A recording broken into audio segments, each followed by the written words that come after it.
Sevgili dostlarım, hayırlı geceler. 14. Ramazan gecesinden selamlar, sevgiler. Hepinize Ramazan huzurunda bir taraftan çaylarımızı yudumlarken Ramazan huzurunu yudumlayacağımız bir programda yine birlikte olmayı nasip eden Rabbimize hamd ediyoruz. Efendim, bugün genç bir konuğum var, öğrencim Ahmet Ziyaüddin. Hoş geldin. Hoş buldum hocam. Şimdi Ziyaüddin deyince şimdi Afganistan'dan gelmiş sanacaksınız ama Ziyaüddin sen burada doğdun değil mi? Evet hocam. Ankara'da doğdun. Ankara. Ankara'da doğup büyüdün. Küçük Ankara'da yani. Ziyaüddin'i 12. sınıfta üniversite Sattı Muayyil'inde böyle çok yoğunlar tabii. Bu yoğun tempo içerisinde geçen sınıfa girdim. Sınıfta elinde gitar vardı. Dedim iyi çalıyor musun? Dedi bu neydi? Bu keman. Keman. Ha, ben kemancıyım dedi. Dedim olsun benim için fark etmez. Seni kemanınla beraber konuk edeyim. Sağ olsun kabul etti. Dolayısıyla ben de bugün çok yorgun bir gün geçirdim. Ya benim bu perşembe günleri İnanılmaz yoğunluğum var. Hem okulda nöbetçiyim hem 8 saat dersim var. Daha eve gitmedim yani sabah erken çıktım. Sahurdan sonra da uyumadım. Akşam Nur Konağı'nda burada Hacı Bayram'da iftarda idik orada güzel bir dostlar meclisinde bulunduk. Hacı Bayram'da yatsı namazını eda ettik. Teravih namazını kıldık. Yarı yani hatimle kılınmıyor orada ama yarı hatimli gibi. Mehmet Ali hocamızın peşinde. Daha önce Mehmet Ali hocamızı Sami Efendi Camii'nden tanıyorum. Çok değerli bir hocamızdı. Ben orada bir Ramazan öğlen vaazları vermiştim. Böyle hiçbir hocada görmedim böyle bir özellik. Gelirdi herkesten önce cemaatte ön safta böyle minberin altında, önünde rahle, kağıt kalem elinde bütün vaazlarımı not alarak dinledi. Allah razı olsun. Çok takdir ettim bu özelliğini. İşte hocamızın böyle duygulu bir teravih namazı kıldık peşinde. Allah kabul etsin. Güzel dualar yaptı. Bütün insanlık için, alemi İslam için. Allah dualarını kabul etsin. Dolayısıyla bugün biraz keman dinleyerek dinleneceğim yani. Onun için kemancı Ziyaüddin'le geldim. Ziyaüddin 10. sınıfta yani bunlar 2 sene önce öğrencim oldu değil mi? 10. sınıfta beraber olduk. Ondan sonra 11'de başka bir hoca dersine girdi. Şimdi 12.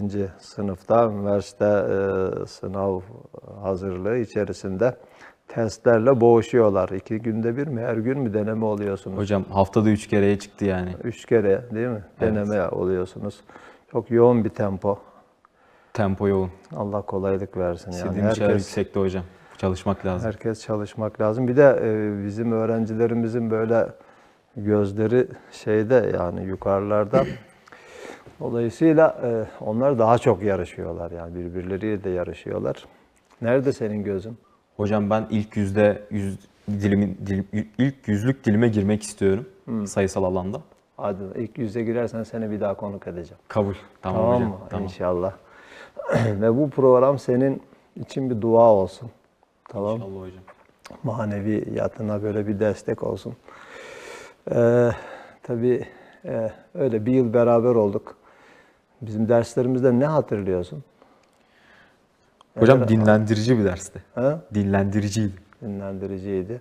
Şimdi sen beni dinlendireceksin yani Tamam vefa borcu olarak. Evet inşallah. Din dinlendirir zaten ya. Bu yani Allah'ın dini bizim yorulmamız için değildir yani. Bizi yoran dünyadır. Bak görüyorsun gittikçe daha yarış değil mi? Kızışıyor. Daha dünya şartları giriftleşiyor. Dolayısıyla yani bütün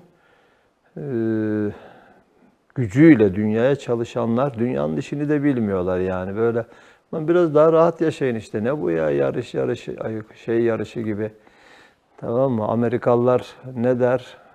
Red Race derler yani. Evet. Fare yarışı böyle, tamam. Orada büyük böyle Amerika'nın meraları da büyük, paraları da büyük efendim. Orada lağımlarda büyük fareler olurmuş, tamam mı? Küçükler kaçıyor. Yani kaçması yutulacak yani. Mecbur öyle yarış. Onun için o rat race, yani ona diyorlar, fare yarışı. Yani bir nevi bu kapitalist sistem içerisinde de insanlar o fare yarışı gibi, yani ayakta kalmak için böyle yarışıp duruyorlar. Evet hocam. Ama bütün bu yarışmaların sonucu ne? Nereye doğru gidiyoruz? Nereye doğru yarışıyoruz? Değil mi? Şimdi sen ilk yüzde gözüm dedin. Ha, güzel. Bizim eskiden okula şey gelirdi. Hava Harp Okulu'nun afişleri gelirdi. Hava Harp Okulu böyle jetler yani, tamam mı? Yüksekte uçuyorlar ya. Yanlarında da yani öğrencilere motivasyon sağlasın diye ve öğrenci çekmek için reklam afişleri, yüksekleri hedefleyin. Şimdi birazdan diyorum bir dershanede bunu şey yapmış, ne yapmış, yani serlevha deriz biz eskiden. Yüksekleri hedefleyin. Ben onu gezdirirdim sınıflarda. Tamam mı? Sizin sınıfa getirdim mi bilmiyorum. Yüksekleri hedefleyin. En yüksek hedef nedir diye sorardım. Yani maksat düşündürmek onun üzerinden. Tamam mı? Evet. En yüksek hedef nedir? En yüksek hedef cenneti hedeflemek. Değil mi? O da 7 kat, 8 kat cennet, 8 katın en yükseklerini hedeflemek. Yani hayat cennete doğru bir yarıştır diyor bize Kur'an. Ve sari'u ila mağfiratin min rabbikum ve cennetin arduhas semavatu vel ard. Rabbinizin mağfiretine doğru, genişliği yerle gök arası olan cennete doğru yarışın. Sabiku, müsabaka oradan geliyor yani. Müsabaka Arapça bir kelime. Tamam mı? Müsabaka yapın. Gerçek yarış bu yani. Cennet yarışı. Allah'a doğru, Allah'ı tanıma yarışı. Yani bu dünyada nasıl böyle dereceler var, değil mi? Asıl öbür dünyanın da dereceleri olacak. Yani hayatı anlama, cennete doğru yarışma, iyilikte yarışma. Orada kaça girmeyi düşünüyorsun? Hocam Allah bilir. Ama orada da herhalde gözün aşağılarda değil mi yani? Değil hocam. Değil orada. Çünkü dünyevi bütün yüksek dereceler böyle kalıcı bir yüksek dereceye dönüşürse anlamlı olur. Yoksa her şey değil mi?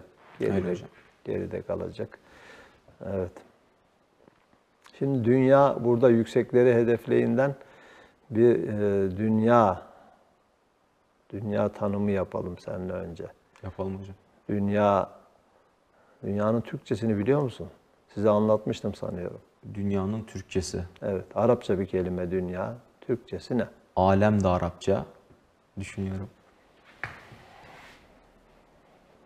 İstersen şey yapalım. Bu soru olarak kalsın. Tamam mı? Sen bir giriş eseri dinlet bize. Tamam. Ondan sonra beraber bulmaya çalışırız. Tamam hocam. Tamam mı? Hadi bakalım. Evet. Sevgili dostlar, bir öğrencimin elinde gitar görmüştüm bir zamanlar. Demiştim ki şey yap, sen yani girişini yap, hazırlığını yap bir taraftan. Gitarını Müslümanlaştır demiştim. Nasıl olacak o filan demişti. İşte onu anlatmıştım. Ona da inşallah yeri gelince temas ederiz. Hani şapka başa girecek, secdeye gitme diyecek. Baştaki iman onu secdeye getirecek, Müslüman edecek manasına uygun. Yani bütün çalgı aletlerini Müslüman yapmamız lazım. Bunun nasıl olacağını da inşallah sohbetimizde ele alacağız.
Maşallah, teşekkür ederim. Güzel. Bunun sözlerini bilmediğim için sana eşlik edemedim ama sözlerini bildiğim bir şey çıkarsa içeriden Sonraki inşallah parçaları biliyorsunuz ona inşallah. eşlik edebilirim yani. Evet, dünya ne demek? Çok şaşırtıcı bir manası var ya. Dünya. Mesela medeniyet var ya, medeniyet kelimesi de bizim Batı medeniyetine bizim din alimlerimiz mimsiz medeniyet derler.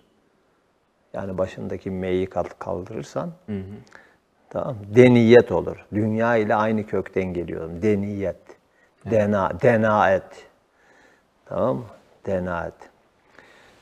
Mimsiz medeniyet yani alçaklık demek. Dünya tek kelimeyle alçak demektir. Türkçesi yani. Aşağıda olan deni, bak hani yüksekleri hedefleyin dedik ya. Tam tersi, yükseklerin tersi. Aşağılar demek, alçak demek. Ama bu şey değil, yani hakaret manasında bir şey değil. Bu konum itibariyle, yani dünya bizim altımızda, üstünde dolaşıyoruz, ayaklarımızın altında, değil mi? Üzerinde dolaştığımız yere dünya denmiş. Mesela Çukurova. Niye? Çukur çünkü yani. Yer yer deniz seviyesinden belki aşağı yerler vardır. Mesela Hollanda'nın Latincesi Nederland, Nederland çeşitli telaffuzları var. Nedir? Cehennem ya da çukur demek zannedersin. Çukur ülke yani. Land ülke demek. Tamam mı? Alçak ülke, çukur ülke yani. Niye? Çünkü ben yıllar önce gitmiştim. Bizim orada bir İslam üniversitesi var. Onun davetlisi olarak 2 defa gittim. Amsterdam, yani Rotterdam'a gittik ama Amsterdam'da da girdik. Şöyle deniz yüzlerce koldan girmiş, tamam mı, şehre. 1400 demir köprüsü var. O köprüleriyle ünlü bir şehir Amsterdam. Zaman zaman böyle gidiyorsunuz tünellere. Diyorlar ki üstümüz deniz. Tamam mı? Böyle. Yani niye o ismi almış? Çünkü seviyesi düşük yani. Deniz seviyesinden aşağı olduğu için rakım itibarıyla konumuna uygun bir isim verilmiş. Şimdi dünyada tabii yukarılık, aşağılık, yükseklik, alçaklık şeydir, izafi bir şeydir değil mi? Evet. Ama bize göre, insan ölçüsüne göre bizim altımızda yani. Bizden aşağı bir yer, üstünde dolaşıyoruz. İşte yukarıda bulutlar yüksekte uçuyor. Ay, güneş, yıldızlar yukarılarda. Yüksekleri hedefleyin. Bunun şöyle bir şeyi de var yani, manası da var. Konum itibariyle olmakla birlikte dünyayı aşmayan hiçbir hedef yüksek hedef değildir. Çünkü dünya alçak demek yani. Doğru. Değil mi? Yani yükselmenin şartı alçaklardan yukarılara çıkmak demektir. Onun için yüksekler, işte yüksekler, tamam mı? Cennet dünyadan ötede, tamam, 7 kat göklerin üzerinde ebedi cennetler var. Birbirinden yüksek 8 cennet var. Değil mi? Bütün bunlar işte asıl hedefi ise bir insanın o yüksekleri hedeflemiş oluyor. Evet. Yoksa dünyayı aşmayan bir hedef, dünyada alçak demek zaten. Değil mi? Aşağılarda kalmış oluyor. Onun için gerçek manada yüksekler. İşte bunu bilmek lazım. Efendim inşallah hem bu önünüzdeki sınavda hem de hayat sınavında öyle yüksek dereceler kazanırsın, elde edersin. İnşallah hocam. İnşallah. İnşallah. Bunun için ben şeyi düşündüm yani bu bir şey daha söylemiştim ama üzerinde duracağız diye. Tevekkül demiştiniz. Yok. Onun üzerinde duracağız zaten de. Tevekkül başarı ilişkisi, stres kontrolü asıl yani bu, sevgili dostlar, bu akşam tabii lise son öğrencisi olunca böyle tabii lise sonlar, üniversite sınavı yaklaştıkça daha geriliyorlar, stres çoğalıyor. Yani onları rahatlatacak, böyle streslerini kontrol etmelerine sebep olacak bir program olarak düşündüm. Ziyaettin onları temsilen burada, stüdyomuzda Efendim bir taraftan böyle güzel parçalar dinleriz. Bir taraftan da sohbet ederiz tabii. Yani öyle laf ola torba dola değil, fantazi sözler değil. Gerçekten hem üniversite sınavında hem hayat sınavında çok gergin yaşıyor insanlar değil mi? Hiç gözlemledin mi yani? Böyle hep gerginiz, fazla yük taşıyoruz ve gereksiz yük taşıyoruz. İşte bu fazla yüklerimizden, ağırlıklarımızdan bizi kurtarıp sadre şifa derler eskiler. Yani sadre şifa, tamam mı? Göğsüne, yani sadrını genişletecek, içini rahatlatacak böyle. Hakikatleri paylaşacağız ki buna bütün insanların ihtiyaçları var. En çok da tabii bu üniversite sınavına girecek öğrencilerin, gençlerin ve onların ailelerinin ihtiyaçları var. Bazılarının aileleri daha stresli. Evet. Anne babaları kendilerinden stresli yani. Ve onların o beklentileri de aşırı bir yük oluşturuyor. Aslında stresi de artırıyor. Onun için hem anne babalar hem bu durumdaki gençler için umarım faydalı paylaşımlar yapacağız. İnşallah. İnşallah. Çünkü Ziyaüddin bu insanı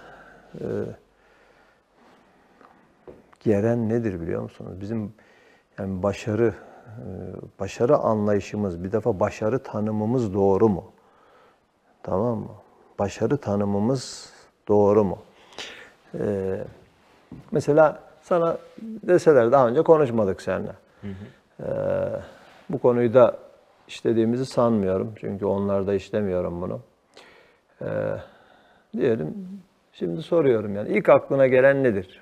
Başarıyı bir tanımla deseler. Yani kendimi yeterli ve sevilebilir hissettiğim bir ortamda olmak bana yeter yani. Başarı tanımımı tanımlar. Kafalardaki başarı paradigması mesela nedir? Diyelim normalde senin gibi, yani senin evet farklı bir tanımın, bu tanım farklı bir tanım. Ama şu sınav hususlarında mesela, sınavla ilgili. Şimdi herkes başarmaya çalışıyor ya, başarmak zorundayım. Zaten başarmak zorundasın. Başarmak mecburiyetindesin gibi telkinler de yapılıyor. Yani ne olursa insanları başarı sayıyorlar. Yani bilmiyorum, bence medyanın bir algı şeyi var yani, hani medya sana diyor ki sen bu ol ve biz sadece onların dediklerini yapıyoruz aslında. Mesela araban olsun çünkü bu havalı ve ondan sonra biz arabamız olsun ve bir başarılı olalım istiyoruz. Yani aslında başkalarının istekleriyle harcıyoruz yaşamımızı gibi geliyor bana. Bu şeylerde de yani bir takım şeyler var, hedefler konuyor, değil mi? Yani mesela iyi puan yap üniversite sınavında. İyi puan almak diyelim ki ilk 10.000'e girersen, bu mesela veya ilk 1000'e girersen en azından senin gibi daha yüksek ilk 100'e girmeyi hedefleyenler için tamam mı? Bu bir başarı sayılıyor. Yani istediğin hedefe ulaşmak, tamam mı? Düşündüğün sonucu gerçekleştirmek, almak gibi sonuca endeksli bir başarı tanımı var insanların kafalarında. Evet. Tamam. Katılıyorum. Sonuca bir hedef koyuyorsunuz önünüze veya koyuyorlar senin önüne, ortalama bir hedef. Yani onun gerisinde kalırsan sen başarısızsın, o hedefi tutturursan başarılısın. Yani buna biz işte sonuç endeksli başarı diyoruz. Tamam mı?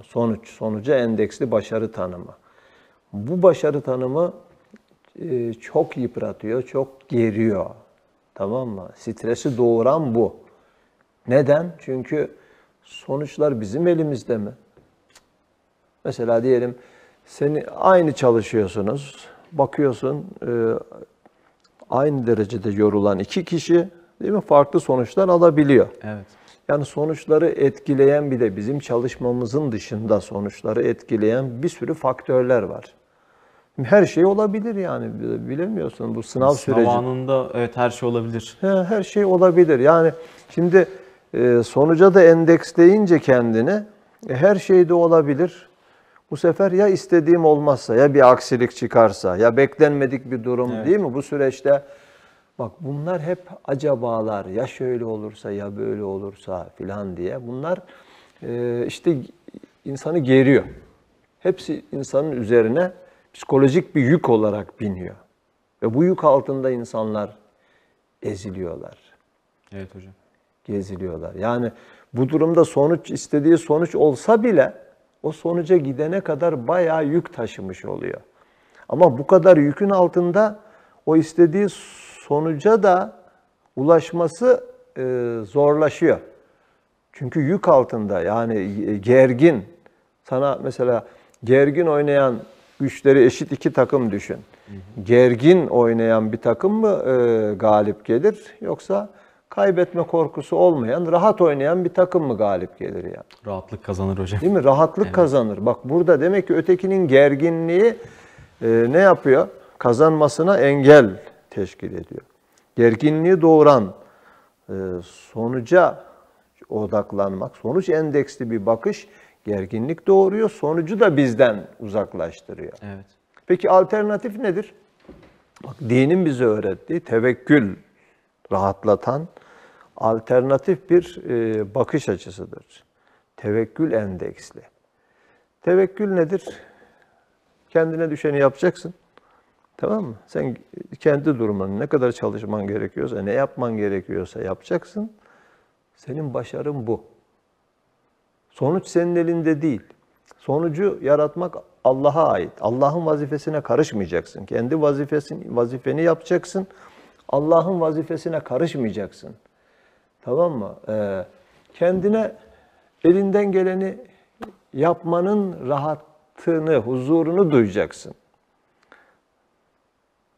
Yani başarıyı senin eline veriyor. Öteki vardı ya, yani ya şöyle olursa, ya böyle olursa, ya beklenmedik bir durum olursa ne yaparım filan var ya. Evet. Ya ben kendi dışımda, tamam o da bilir her şeyi, bilemiyorum ama onlar benim görevim değil yani. Ben benim görevimi yaparım, bana düşeni yaparım, gerisini ona bırakırım yani. Hı hı.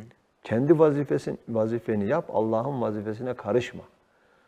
Tamam mı? Çünkü Allah'ın vazifesine karışman sana ekstra bir yük yüklüyor ve seni eziyor. Seni eziyor yani. Sonuçlar bizim elimizde değil. Tamam, bizim elimizde olan elimizden geleni yapmak yani. Ne kadar test çözmen gerekiyor her gün yaparsın. Tamam, bugün çözdün mü? Tamam. Bugün başarılısın yani. Başını yastığa rahat bir şekilde koy yani. Ya rahat bir şekilde koy. Çünkü bugün başarılı oldun yani sen. Elinden geleni yaptın ya. Hı hı. Rahat bir uyku çek. Bu seni yarın içinde motive eder mi? Eder. Eder. Yarına dinlenmiş olarak kalkarsın. Yarın da sana düşeni yaparsın. Yine rahat bir uyku çekersin. Tamam mı? Dolayısıyla mutlu başarmak. Yani başarıp mutlu olacağım yerine mutlu başarmak diyoruz biz buna. Evet. Tamam mı? Bu daha iyi değil mi? Tabii ki de hocam. Hem de yıpranmamış olursun yani. Sana bir soru. Diyelim su var önünde. Hı hı. Şöyle bir deyim var. Bardağı taşıran son damla. Peki bardağı taşıran son damla mıdır? Yoksa gerçekten bardak taşmışsa bütün damlaların bundaki payı eşit midir? Hadi bakalım. Hadi bakalım hocam.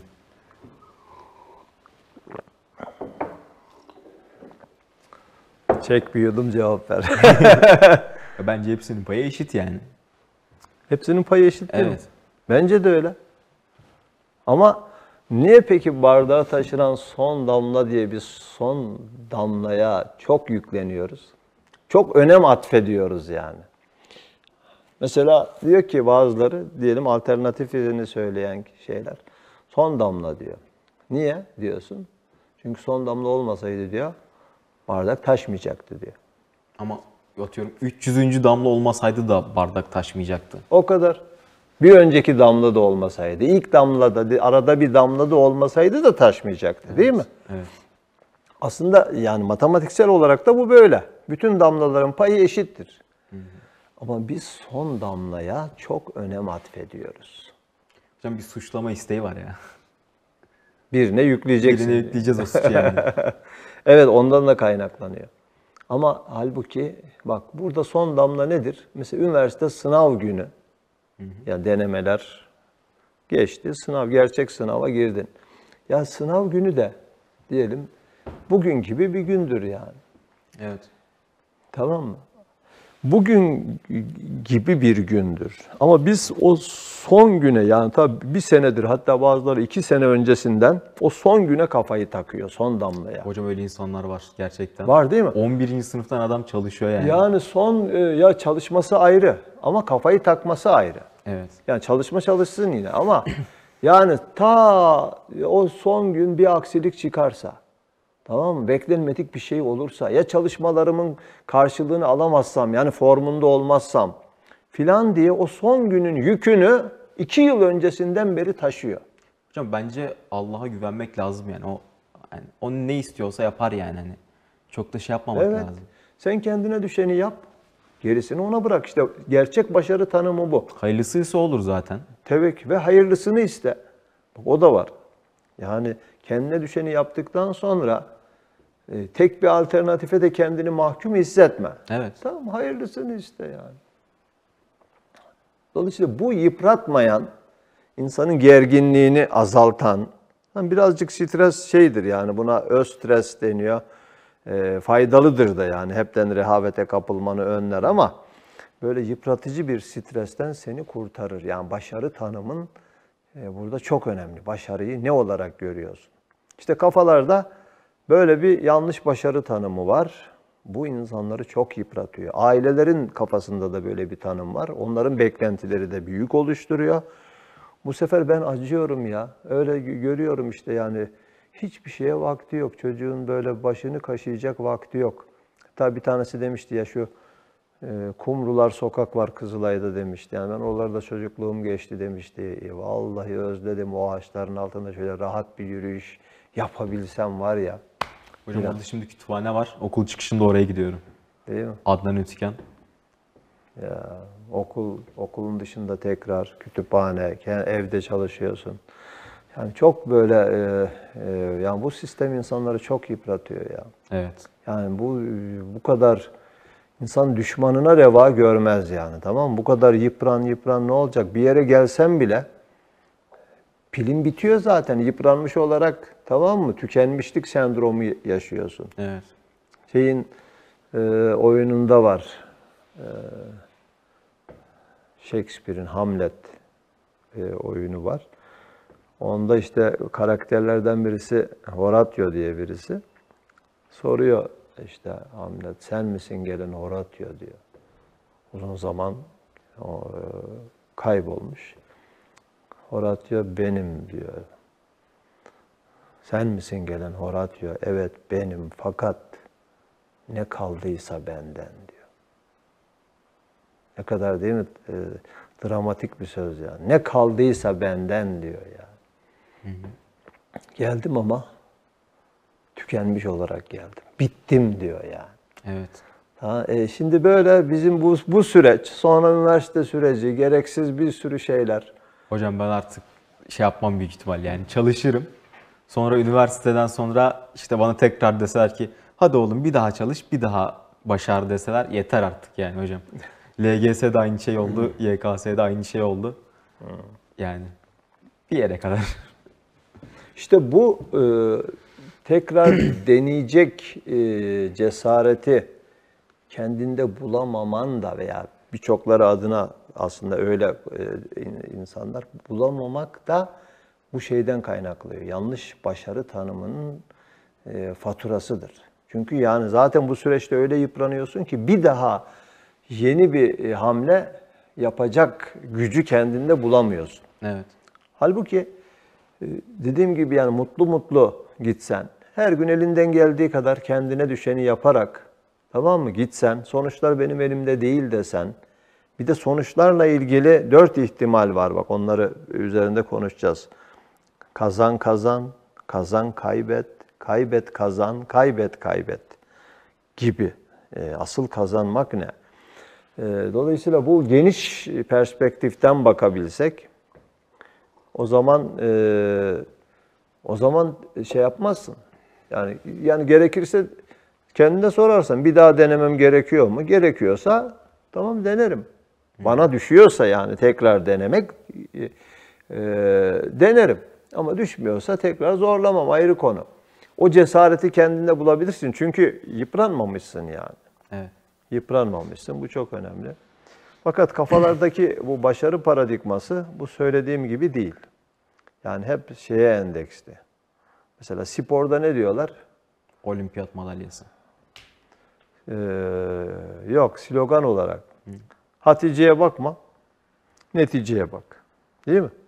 Hatice'ye bakma, neticeye bak. Evet. Veya siyaseti nasıl tanımlıyorlar? Siyaset sonuç alma sanatıdır. Tamam mı? İngilizlerin tanımı bu yani. Sahada kaybettiğini masada sonuçta kazanabiliyor. Dolayısıyla sonuç alma sanatı. Hep böyle kafalarımız böyle yoğrulmuş. Evet. Yani yanlış bir başarı tanımı. Sonuca endeksli bir başarı tanımı. Halbuki ben diyorum ki sevgili dostlar, mesela birçok peygamberler başarısız sayılır sonuçlara bakılırsa. 3 tane ümmeti olmuş, 5 tane ümmeti olmuş yani. Öyle peygamberler var. Mesela peygamberimizin sağlığında da en çok ümmeti olan peygamber, tamam mı? Veda hacında işte 100 bin kişi, 120 bin kişi mümin olmuş. Halbuki muhatabı bütün insanlık. Bütün insanlığın içerisinde o %1 bile değil. Yani rakamlara bakarsak, sonuçlara bakarsak yani, Peygamberimiz ve diğer peygamberler özellikle başarılı olmuş değiller. Ama Allah onları başarılı sayıyor. Peygamberlik ücretini onlara veriyor. Niye? Çünkü Allah sonuçlara bakarak ölçmüyor insanın başarısını. Tamam, insanın çabasına bakarak, kendine düşeni ne kadar yaptığına bakarak ölçüyor. Evet. Madem sonsuz başarı, en son nihai başarımızı Allah ölçecek, Allah'ın ölçüsü de böyle. Bize düşeni yaptığımıza bakarak ölçüyor. O zaman değil mi? Bizim de yani biz bütün değer ölçülerimizi ondan almamız lazım. Çünkü yaratıcı bize öğretiyor. Yapan bilir, bilen konuşur. Yani onun için diyorum ki Peygamberimiz neticeye bakmamış. Yani neticelere baksaydı zaten ümitsizliğe düşerdi. Düşünebiliyor musun? Yani daha Mekke'de 10 yıl anlatmış. 10 yıl boyunca Mekke o zaman tarihçilerin açıklamalarına göre 10 bin nüfuslu. Yani şimdi bizim bir kasaba gibi herkese ulaşmış.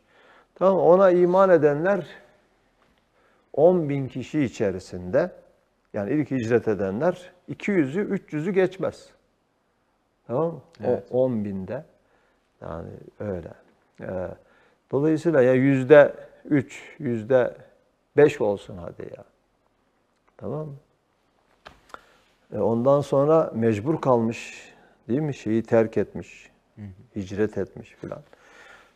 Peygamberimiz diyorum neticeye bakmamış yani. Hatice'ye bakmış. Hatice'ye bakarak başarılı olmuş.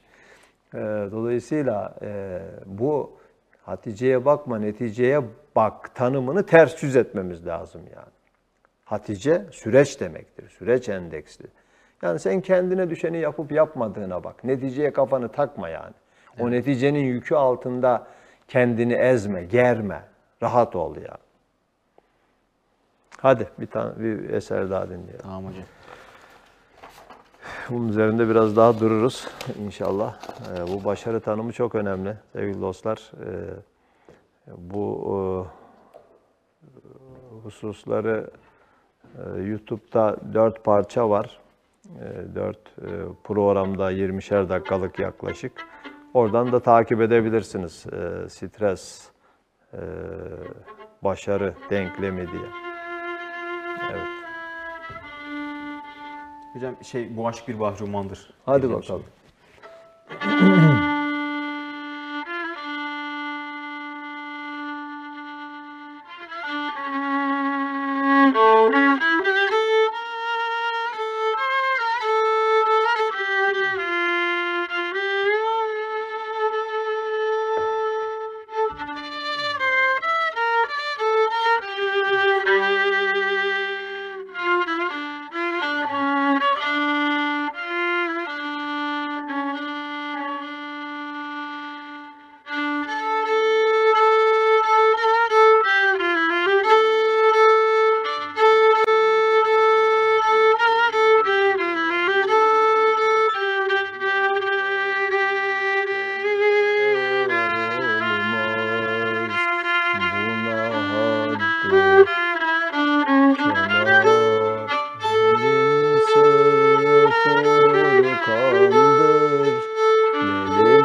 Düş İbrahim gibi nare, İbrahim gibi nare, bu gülşende yanar olmaz, bu gülşende yanar olmaz.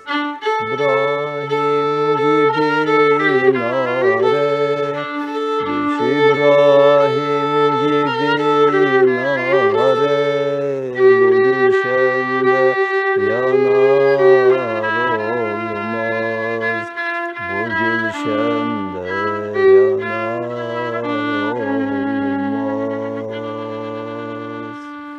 Evet, eline sağlık. Maşallah. Bu bizim ta gençlik yıllarımızda, çocukluk yıllarımızda söylediğimiz bir ilahiydi. Bu aşk bir bahri ummandır. Bahri umman, yani umman büyük denizlere deniyor.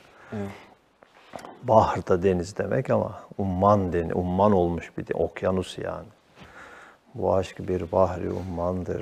Buna haddü kenar olmaz, yani bunun sınırı yok diyor. Tamam mı?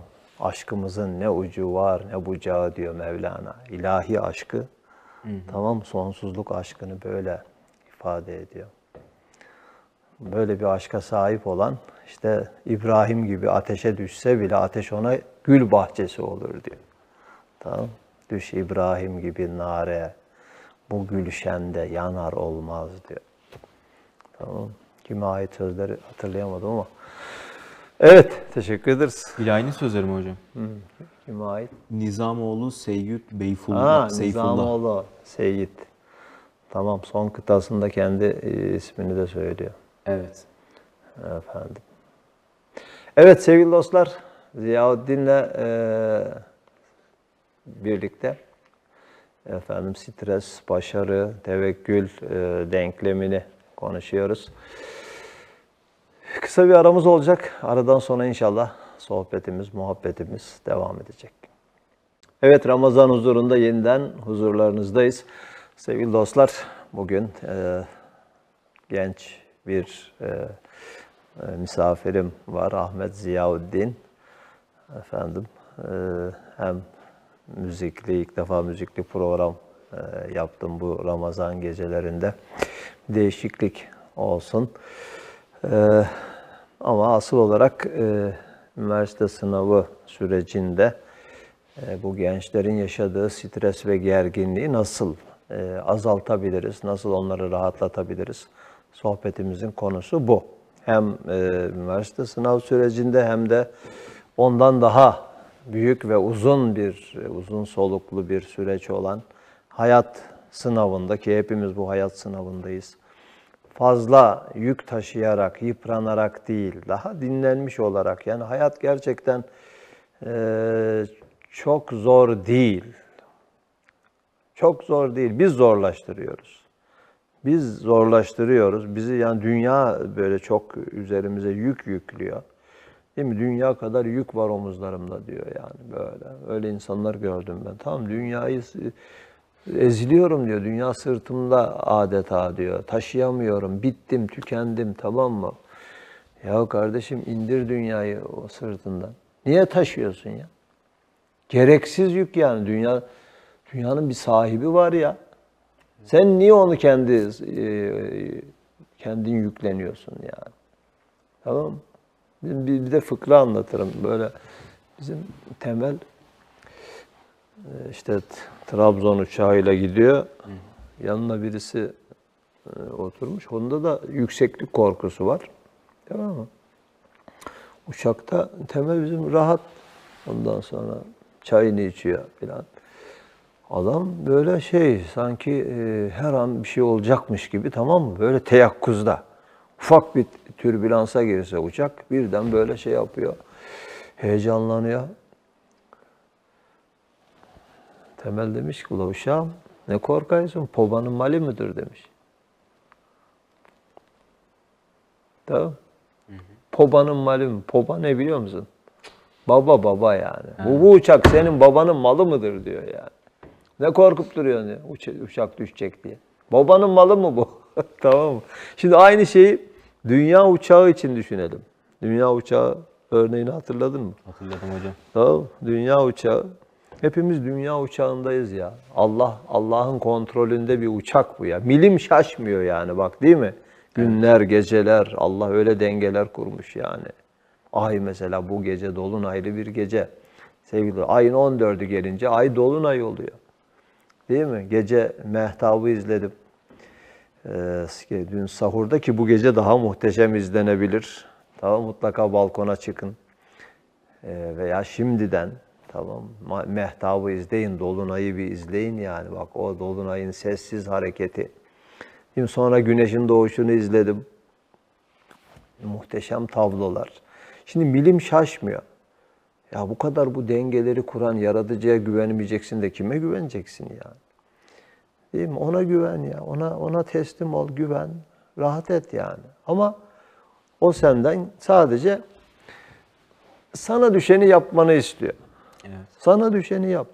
Ve en leyse lil insani illa ma sa'a. Sen İmam Hatiplisin. İmam Hatip'ten geldin. Onu unutmadım. Ne demek? Arapçan var mı?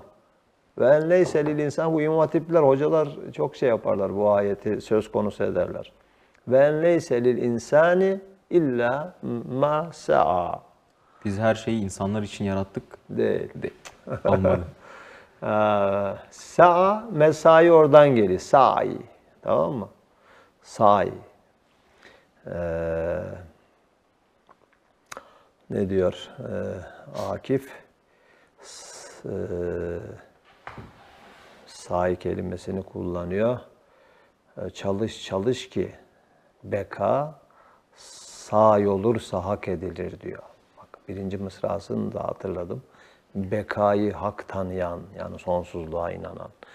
Bekayı hak tanıyan sa'i bir vazife bilir. Çalış ki beka sa'i olursa hak edilir. Yani sa'i olursa hak edilir. Şimdi ayet diyor ki insan için bak ancak çalıştığı vardır diyor. Çalışması vardır diyor. Bunu çoğu zaman yani çalıştığının sonucu vardır şeklinde. Burada bir sonuç filan yok. Yani sonuç filan demiyor. Ama bu sonuç endeksli başarı tanımı bizim de kafalarımızda öyle bir yerleşmiş ki ayeti bile öyle tercüme etmeye, meallendirmeye kalktık. Evet. Tamam mı? İnsan için çalıştığının sonucu var. Hayır, sonuç demiyor. Sadece çalışması vardır diyor. Yani çabası vardır. Senin görevin, senin başarın çabana göre ölçülüyor. Sonuç aldın mı? Birisi aynı çabayı gösterirsin. Tamam mı? Birisine nasip olur. Başka bir sonuç. Birisine nasip olmaz. O şey değil. Yani sonuçlara göre başarının ölçülmesi ilahi bir ölçü değil. Tamam mı? Mesela ben sana şeyden bir örnek vereyim. Şimdi geldi aklıma. Bizim Osman şimdi yani çoktan 10 sene oluyor yaklaşık üniversiteyi bitirdi. LGS'ye çalışıyordu. Ben eski okuldaydım. LGS dedim ki sen bir sene öncesinden elinden geleni yap dedim. Tamam mı? Böyle iyi bir lise kazanırsan sana kaliteli bir bisiklet alacağım. Tamam. Ondan sonra çalıştı. Tamam mı? Sınav pazar günü LGS. Ben cuma günü bizim okulun karşısında bir bisikletçi vardı yani böyle güzel sağlam bir Bisan bisiklet. Hı hı. Tamam mı? Bindim getirdim eve. Sınava 2 gün var daha. Dedim tamam bisiklet senin. Ama dedi daha kazanmadım. Yok dedim sen kazandın yani. Ben seni gözlemledim yani. Kendi şartlarında sana düşeni yaptın. Tamam, bundan sonrası sana ait değil zaten yani. Sana düşeni elinden geldiği kadar yaptın ya, senin başarın bu. Tamam mı? Evet. Bunu anlatınca çok kıskanıyorlar yani şeyler ya. Keşke bizim velilerimiz de böyle yapsa falan diye. Ya doğrusu bu yani. Tamam mı? Bundan sonrası sana ait değil. Gene sınavda elinden geleni yaparsın da. Ama süreç endeksli. Yani sen her gün sana düşeni yapmaya çalıştın yani. Olabilir lig açısından. Tamam mı? Şimdi bu. Çünkü yani öteki türlü ya acaba bu kadar çalıştım değil mi? Ya formunda olmazsam ya kazanamazsam değil mi? Bisikleti kaybedersem. Kazanamayınca bakarız hocam ya. Yani o yük altında girerse Evet. sınava kazanması da zorlaşıyor. Yani sonuç endeksli başarı tanımı sonucu da uzaklaştırıyor. Evet. Seni sonuçtan uzaklaştırıyor. Çünkü dedik ya rahat oynayan bir takım yener. Rahat olmaya ihtiyaç var yani. İşte bu tevekkül insanı rahatlatıyor. Yani tüm hayatta böyle yani. Ya ne olacak ne olacak gelecek kaygısı diyorlar ya. Bu kaygı altında insanlar yaşıyor. Yani böyle sanki taş yüklü bir torbayı sürekli sırtında taşımak gibi yani. Ağır bavulları ellerinde taşımak gibi. Şimdi bir örnek vereyim ben sana. Celaleddin Harzemşah. Harzemşahlar ülkesi diye değil mi okuyorsun tarihte. TYT tarihte çıkıyor hocam. Cengiz'in ordularını tamam mı? Cengiz Moğolları yani defalarca mağlup etmiş başarılı bir komutan.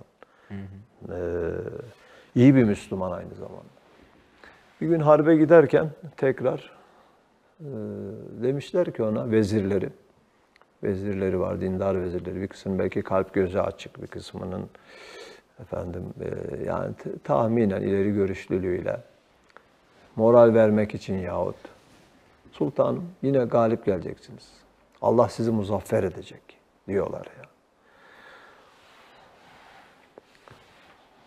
Diyor ki Celaleddin Harzemşah onlara diyor ki bak bütün orduya biz diyor ben diyor bana düşeni yaptım. Orduyu hazırladım. Tamam mı? Planı yaptım. Bundan sonrası bana ait değil diyor. Galip gelmekle mağlup olmak arasında fark yok benim için diyor. Çünkü bana düşeni yaptım. Allah dilerse galip eder, dilerse mağlubiyet verir. O onun işi diyor. Ona karışmam ben diyor. Şimdi tarih boyunca hem onun hem de yani bizim böyle az güçlerle çok büyük kuvvetlere karşı galip gelişimizin temelinde bu sır var. Yani tamam bizim kaybedecek bir şeyimiz yok yani. Ölürsem şehit, kalırsam gazi. Evet. Tamam mı? İki güzelden birisi var beni bekleyen. Allah hangisini takdir edecek bakalım. Ben bana düşeni yaparım. Tamam mı?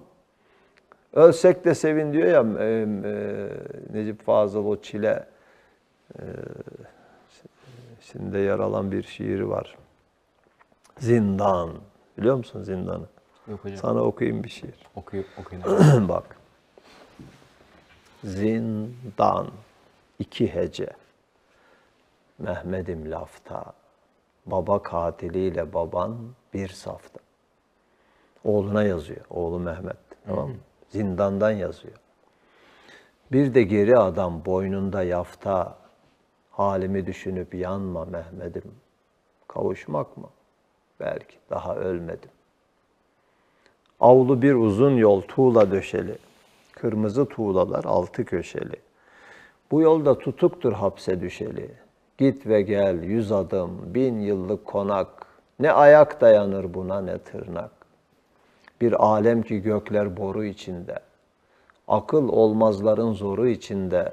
Üst üste sorular soru içinde. Düşün mü, konuş mu, sus mu, unut mu? Buradan insan mı çıkar, tabut mu? Bir idamlık Ali vardı, asıldı. Kaydını düştüler, mühür basıldı. Geldi geçti birkaç günlük fasıldı.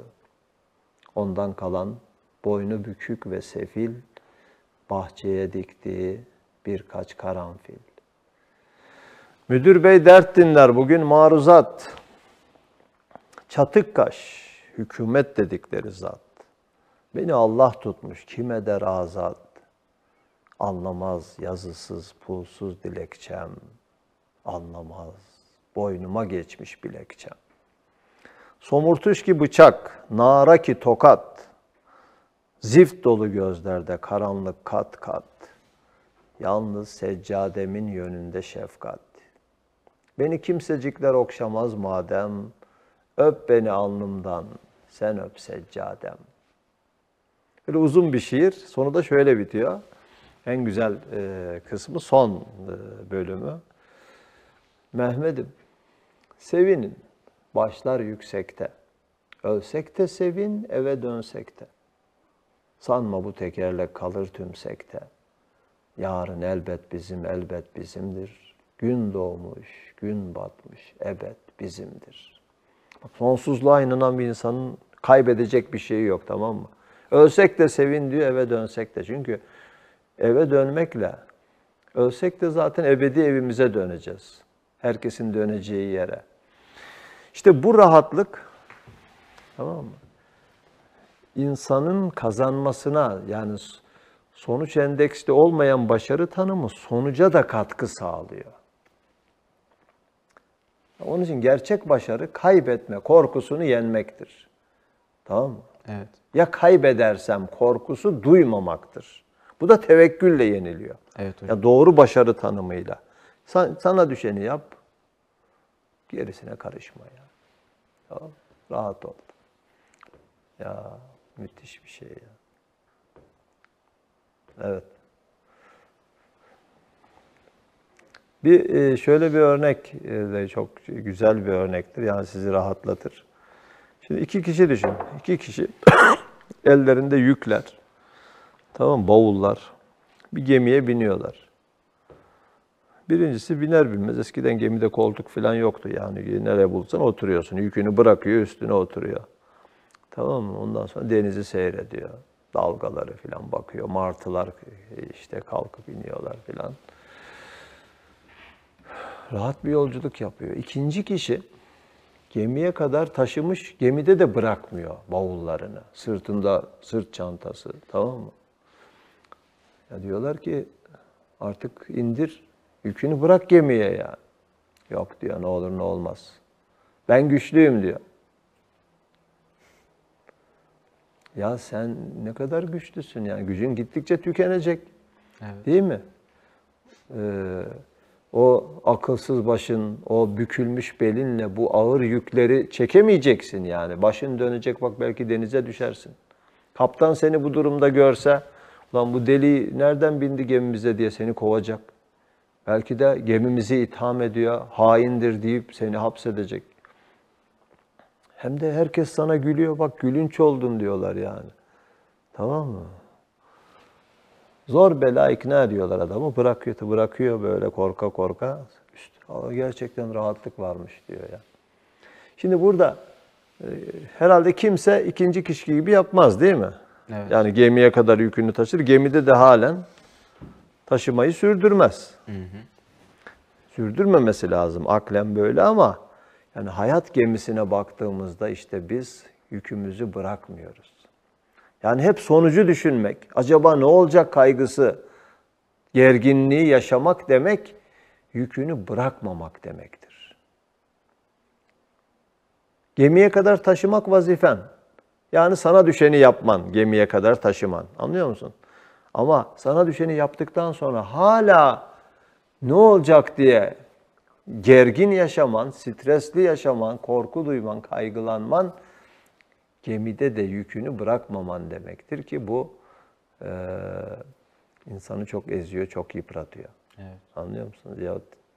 Yani bu derse aslında böyle bir tevekkül, rahatlatan bakışa insanların çok ihtiyacı var yani. Var hocam. Sonuç ne olur? Ben yaparım. İstediğim olabilir. Olmayabilir. Bak sonuca bakarsak şimdi diyelim ki istediğin oldu. Sen şimdi ilk 100'e girdin. Tamam mı? Nasıl tepki vereceksin yani? Çünkü sonuca endeksli başarı tanımı olursa ya başardım diyeceksin. Tamam mı? Kazandım. Tabii çalışmıştım bu kadar. Bu hakkımdı benim. Sana da öyle diyecekler zaten. Ailen seninle iftihar ediyorum diyecek. Okul listeye seni asacak. Hı hı. Tamam mı? Gurur tablomuzda yer alacaksın. Ama sen de böyle bakarsan ben kazandım ve hakkımdı bu dersen kazansan da kaybediyorsun. Evet. Çünkü gurur insana kaybettirir yani. Tamam mı? Çünkü sonucu Allah sana nasip etti. Ona şükretmen lazım. Asıl kazanman için, tamam mı? Yani ben tamam, elimden geleni yaptım, Allah da nasip etti, ona şükrediyorum. Gurur tablosu değil, şükür tablosu oluşturman lazım kendine. Gerçekten kazanman için. Evet. Bak yoksa ne oluyor? Görünüşte kazanmış oluyorsun ama gerçekte kaybetmiş oluyorsun. Kazan kaybet oluyor yani. Peki kaybetsen ne olur? İstediğin olmadı diyelim. Sen sana düşeni yaptın ama tamam çok geri sıralardasın yani. İlk 100'e girmeyi düşünürken ilk 10.000'e bile giremedin. Farz edelim. Bu sefer yıkılırsın yani. Sonucu kendinden biliyorsun ya. Sonuç endeksli ya başarı tanımın. Ya kahrolursun yani. Bu kadar çalıştım olmadı. Değil mi? Demin de söyledin. Bir daha tekrar deneme cesaretini bile bulamazsın kendinde. Hı hı. Bir daha o yükü taşımak istemezsin.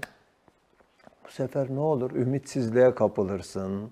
Faturayı kendine çıkarırsın. Bir daha kaybedersin. Asıl o zaman kaybedersin yani. Evet. Ümitsizliğe düşerek.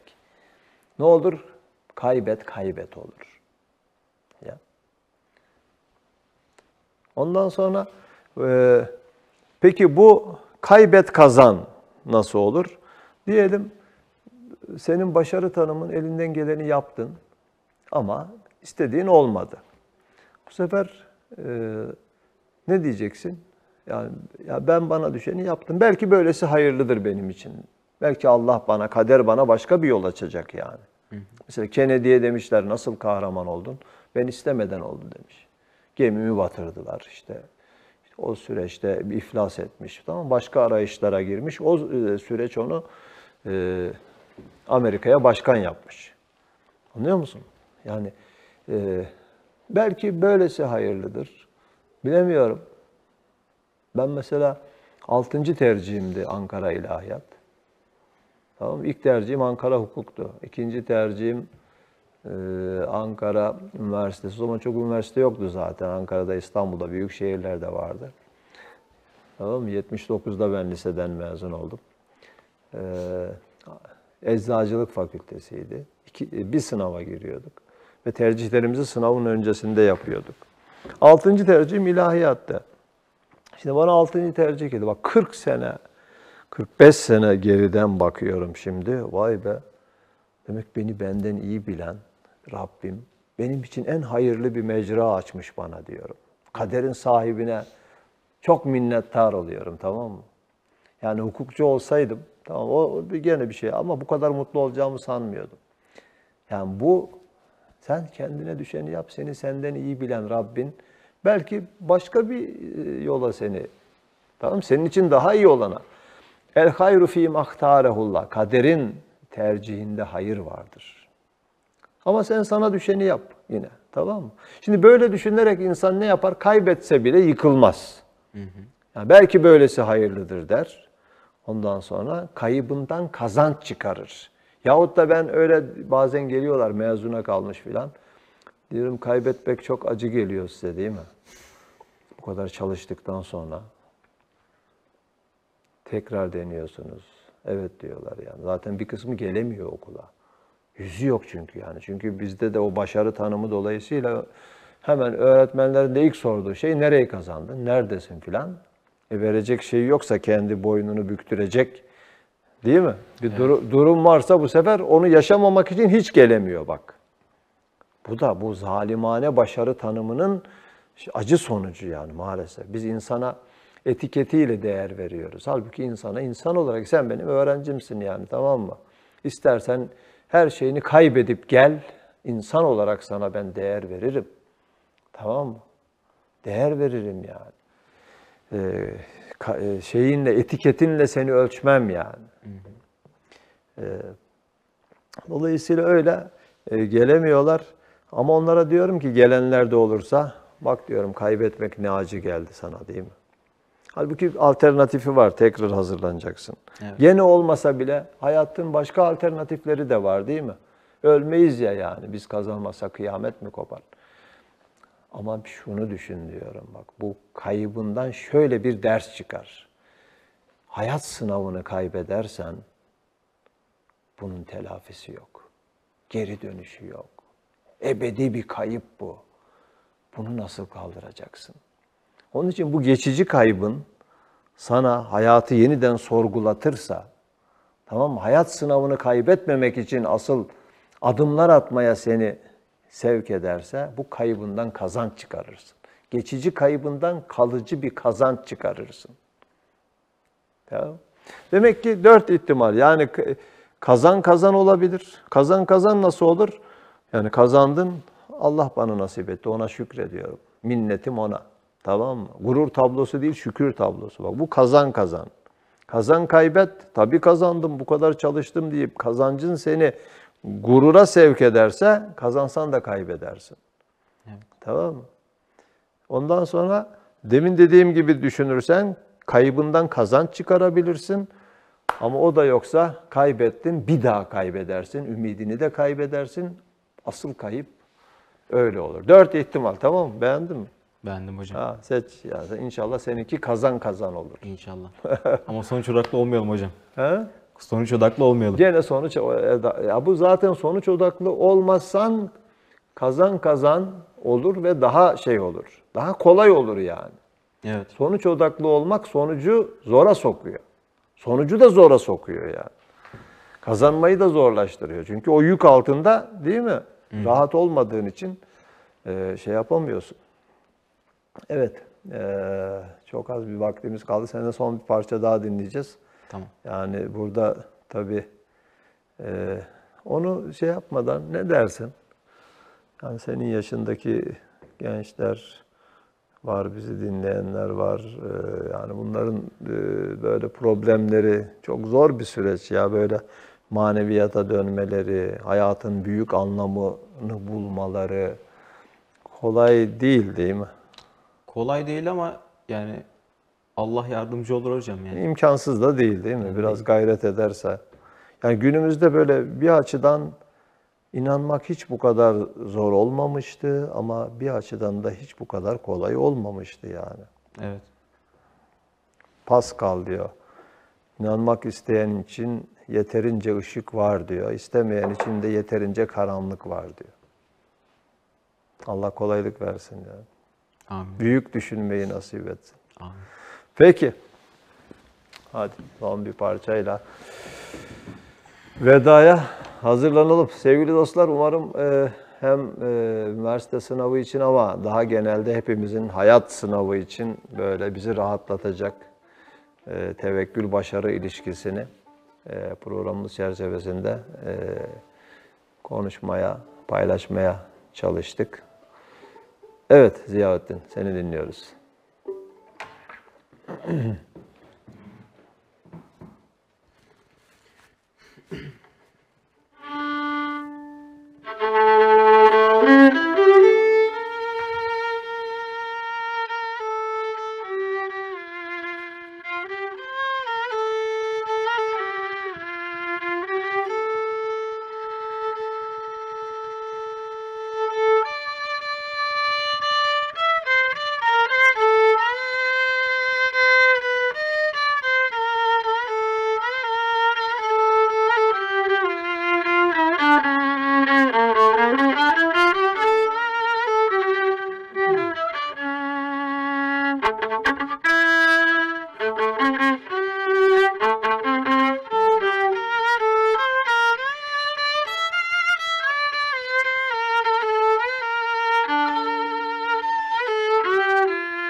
Gönlüne sağlık. Eline Ağzına sağlık. sağlık hocam. En sonunda ne diyor? Demedim mi? Gönül sana söylemedim mi? Eli kazmalı bir adam kazar bir gün demedim. Sözlerde bu da var. Bir gün bizim okula müfettişler geldi. Müfettişler resmi çantalarıyla geliyorlar yani böyle eskiden. Ondan sonra bir öğretmen dedi ki eli çantalılar geldi dedi. Müfettişler geldi demedi de. Sevgili dostlar, eli çantalılar geldi dedi yani. Evet. Dedim yani olsun gelsin ne olacak eli çantalı. Eli kazmalılar gelmedi ya dedim yani. Bir gün eli kazmalılar gelecek o zaman ne yapacaksın? Birden böyle şaşırdı. Evet, eli kazmalı bir adam kazar bir gün demedim mi? Değil mi? Yani bütün hesaplarımız o gün için olmalı. Sonsuzluğa yürüyeceğimiz gün. Allah böyle gözü arkada kalan, pişmanlık duyanlardan etmesin yani. Böyle gülerek, sana bir söz var ya sen doğduğunda sen ağlıyordun, etrafındakiler gülüyorlardı yani. Değil mi? Çocuk doğmuş yani, seviniyorlardı. Ağlayacak halleri yok ya ama çocuk ağlar. Öyle yaşa ki öldüğünde sen gül, onlar ağlasın. Allah öyle bir yaşam nasip etsin. Amin. Çok teşekkür ederim. Ben teşekkür ederim hocam. Davetiniz Ziyaretin için. maşallah. Güzel oldu. Senin için de böyle farklı Rahatlattı. Öyle rahatlattı söyleyeyim. inşallah. Peki, çok sağ ol. Evet sevgili dostlar, bir Ramazan huzurunun sonuna geldik. Efendim, hepinize teşekkür ediyoruz. Bir başka programda buluşma dileğiyle, duasıyla. Bugün Dolunay'ı unutmayın. Dolunaylı bir gece mutlaka şimdi veya gece yarısı sabaha kadar seyrimize açık, tefekkürümüze açık. Allah tefekkürümüzü bol etsin. Hepiniz hoşça kalın.